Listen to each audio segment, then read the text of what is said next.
Los hombres son de Marte y las mujeres son de Venus. Seguro has escuchado alguna vez este viejo adagio. Durante años hizo sentido y hoy parece ser que no. Que por los roles, que por las incesantes quejas, por lo que ustedes gusten. Pero, ¿qué tal si no entendimos bien el propósito de esta analogía? ¿Qué tal si solo vimos cómo nos gustaría pensar que es y no como realmente es? Y si en realidad habla de ambos como si se tratase de marcar un desafío base, y con ambos nos referimos a los hombres y las mujeres. El entendimiento por el hecho de tener diferencias tales como si de especies diferentes se hablase, como con un poco de atribución a la mitología griega y endulzado con los cuestionamientos sociales esenciales. Adeline Virginia Stephen Woolf, mejor conocida como Virginia Woolf, nació un 25 de enero del año 1882 en Sussex, Londres. Escritora británica reconocida tanto de novelas, cuentos, ensayos, así como de obras teatrales, considerada vanguardista para la época y un referente del feminismo de la primera y la segunda ola. Su padre fue el escritor Sir Leslie Stephen y su madre fue Julia Stephen, famosa modelo de pintura para pintores pre-rafaelitas.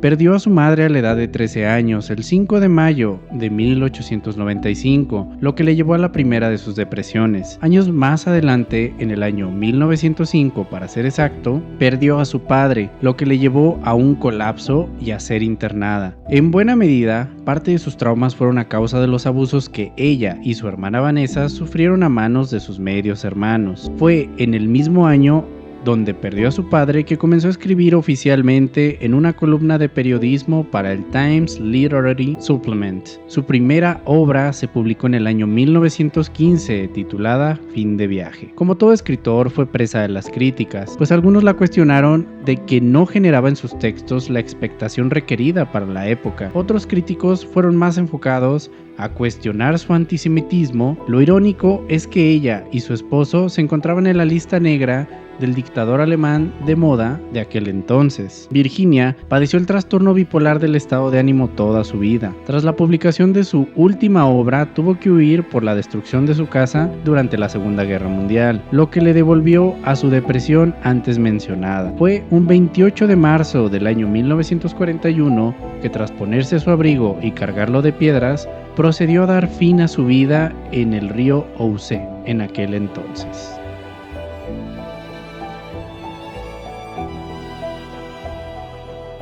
En el siglo XXI le alegrará saber a la señora Woolf que las mujeres ya tienen para su habitación propia e ingresos para la vida soñada, que ojo, a ella en particular no careció de esto. Solo el origen de las cosas no fue como ella quisiese, por lo que la historia nos refiere al respecto, pero cabe considerar cómo fue para ella hacerse una trayectoria de escritora, cómo era la vida de una mujer en la Inglaterra de aquel entonces. Consideremos los siguientes puntos legales, en primera línea.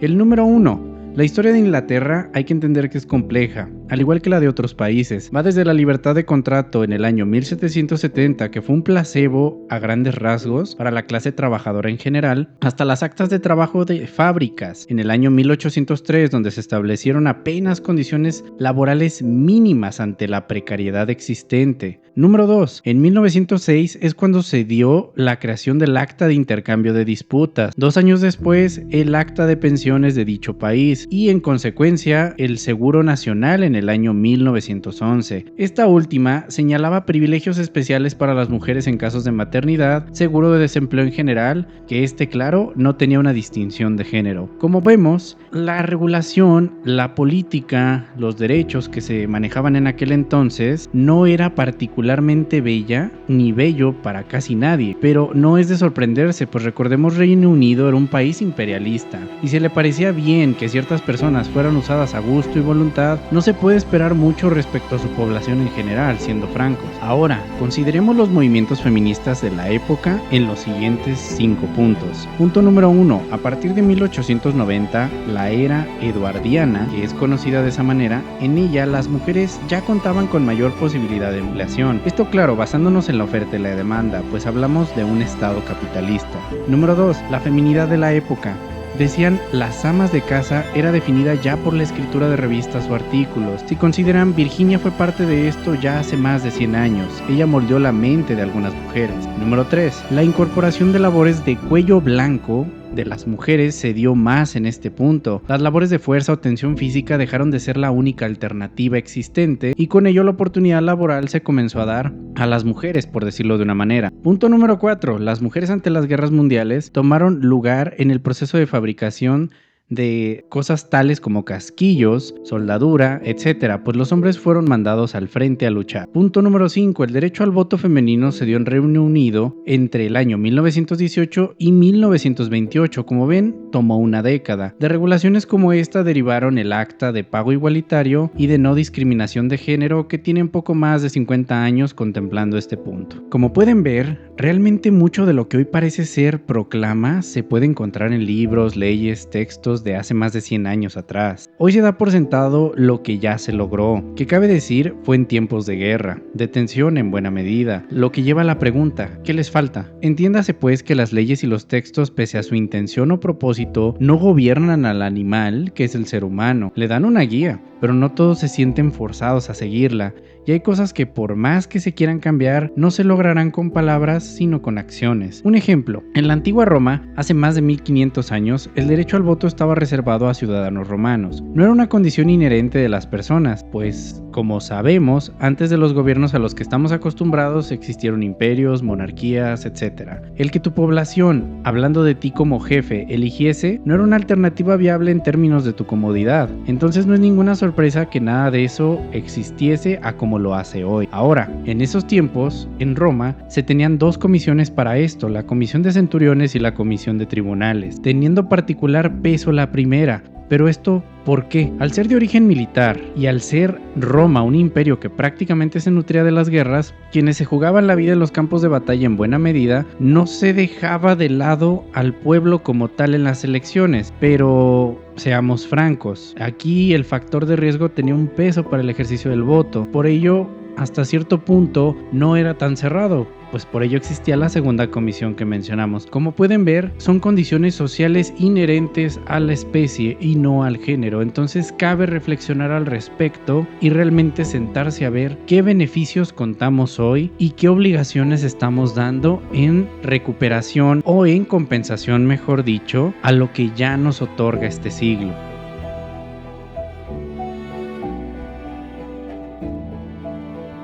Virginia Woolf es nuestra primera autora citada en este canal. Si somos honestos, la primera que leemos con margen de detalle y cabe comentar nos dejó impresionados. Discrepamos en buena medida con los críticos de su época, aunque dejamos en claro algo, es buena, mas no el mejor escritor en general que hemos leído en este canal. Dicho lo anterior, ¿de qué va su obra? Bueno, esta obra es una serie de ensayos y opiniones a diversas escritoras, mayormente británicas, que Virginia se dio a la tarea de evaluar y leer. Consideremos que al no haber globalización era particularmente difícil que alguien leyese algo fuera de su contexto. La obra es una autocrítica sorprendentemente neutra y que da perspectiva. Una perspectiva femenina de quién fue y de quienes ella considera la inspiraron a ser quien fue. Tomemos entonces 3 citas de su obra que a nuestro criterio nos da un buen margen de detalle a lo que quizás pasaba por la mente de la autora, pero a su vez vamos a hacer mención especial a algunas de las autoras que mencionaba ella en este texto y quién sabe, quizás les dé por leer alguna de ellas.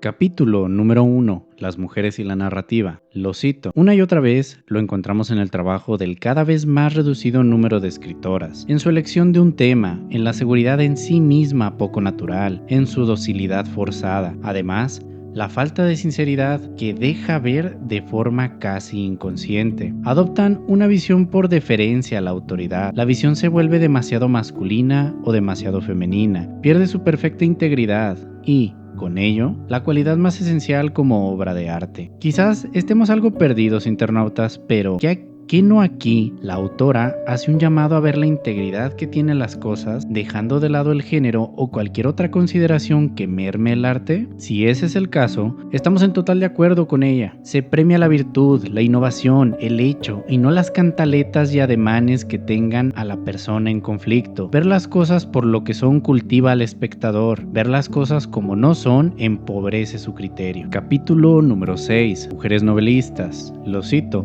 Por un lado está la enorme y obvia diferencia de la experiencia, pero la principal diferencia no está en que los hombres describan batallas y las mujeres partos, sino en que cada sexo se describe a sí mismo. Para determinar el sexo de un escritor, suele ser suficiente con las primeras palabras que utiliza para describir a un hombre o a una mujer. Aunque sea mundialmente conocido lo absurdo del héroe de la mujer o de la heroína del hombre, los sexos muestran una rapidez extrema para detectar los defectos del otro. Por otro lado, aunque los hombres son mejores juzgando a los hombres y las mujeres a las mujeres, cada sexo tiene un lado que solo el otro conoce, y no solo en lo referente a las relaciones amorosas. Cabe decir que la literatura ha cambiado considerablemente a como lo era en el siglo XX. No es necesariamente la profesión mejor pagada la de ser escritor, y en esta época digital pues parece estar cercana a terminar como la conocemos. Sin embargo, cabe decir que la autora toca una cuestión clave, algo que puede generar conflicto a más de una persona. Es lo que dice referente al entendimiento entre hombres y mujeres. ¿Puede existir? Sí, pero con la excepción o la excepción no refuta la regla, sino la confirma. Entonces, el mejor juez del género opuesto al tuyo siempre será su mismo género. Forzar una realidad que hace 100 años se entendía y era sencilla, no solo no funcionará, sino se corre el riesgo de destruir lo que siglos le ha costado a nuestra especie alcanzar, nuestra integridad como sociedad. Capítulo número 7. Indiscreciones. Lo cito. Siempre resulta indiscreto hablar de los sentimientos, cómo prevalecen, cómo impregnan nuestras relaciones. Al subir a un autobús nos gusta el revisor. En una tienda podemos sentirnos o no atraídos por la joven que atiende. A lo largo de los trayectos y en el día a día, nos guste o no, hacemos lo que nos place y toda nuestra jornada se ve teñida e impregnada por los sentimientos. Y así debe ser con la lectura. El crítico podrá abstraerse la esencia y deleitarse en ella sin perturbarse, pero para el resto de nosotros hay algo en cada libro: sexo, carácter y temperamento, que, al igual que en la vida, pueden despertar afecto o rechazo, pueden persuadirnos o perjudicarnos, e incluso pueden resultar difíciles de comprender. No es inevitable, gente, pensar qué diría la autora a cómo se comunican las emociones en nuestro tiempo. ¿Estaré de acuerdo con las no limitantes y exponer a diestra y siniestra lo que sentimos? Quizás pudiese ser que sí, o quizás no. Nunca lo sabremos. Lo que sí es que hay un elemento de este texto que nos invita a la prudencia en cómo transmitir nuestras emociones, pues estas pueden ser buenas o malas, y en un escenario funesto, básicamente imposibles de comprender. ¿Tenemos que entender cómo se siente todo el mundo? No es nuestro deber. Podemos extender cierta cortesía, tolerancia para con las personas, pero al final del día, algo tan privado solo le compete a quien lo vive. Este libro no se limita a ensayos, a su vez hace una recopilación de diversas autoras. De una de ellas decidimos traer a colación una breve cita que Virginia Woolf hace en su libro En un análisis de la duquesa de Newcastle, la cual dijo lo siguiente: dadme el estilo libre y honorable, que aunque salvaje, parece indomable. Y así como esta, hay más frases, más análisis de otras escritoras anteriores al tiempo de Virginia, que quizás algunas ustedes ya las conozcan, aunque solo sea de nombre, y quizás a otras no tengan ni la más remota idea. El libro es ideal si se quiere conocer otra perspectiva, una que incorpora la sátira de forma elegante en sus líneas. Esperamos haya sido de tu agrado este video. Agradecemos tu tiempo si llegaste hasta esta parte. Si te gustó, agradecemos tu like, pero nuestra política sigue siendo la misma. No estás obligado a hacerlo si no te gustó. Te deseamos que pases un excelente día. Acompáñanos en nuevas emisiones a ver más libros, entre otras cosas. Hasta luego.